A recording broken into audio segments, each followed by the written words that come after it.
በኢትዮጵያ ታሪክ ለመጀመሪያ ጊዜ የመንግስት ተቋማት ፊልም ስራዎቻቸውን ለማሳየት የሞከሩት አሁን ነው።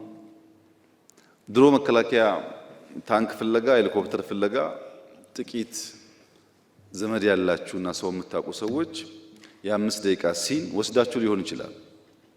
መከላከያ ግን አጠቃላይ ኢንዱስትሪውን የሚገልጥ አየር ኃይል የሚገልጥ ስራ አሰርቶ አያውቅም። አርቲፊሻል ኢንተለጀንስ፣ ኢንሳ፣ ኒስ ማን የቀረው ሰርታችኋል እኮ እናንተ ናችሁ። እነዛ ቴክኖሎጂዎች እንዲወጡ ሰው እንዲያያቸው የሚያደርግ ስራ ግሪን ሌጋሲ ላይ በሁሉም ስራዎቻችን ፊልም ለመጠቀም ሙከራ ይደረጋል። በቂ ነው ወይ አይደለም? እና በእኛ በኩል እንደዚህ አይነት ሙከራዎች ነበሩ።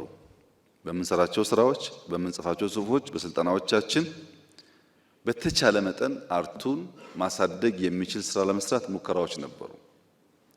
በእናንተ በኩል እናንተ ፈትሹት።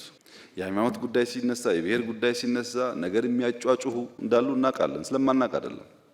ድሮ እንደሚደረገው መዝጋት ስለማንችልም አይደለም። ግን አርት ነው።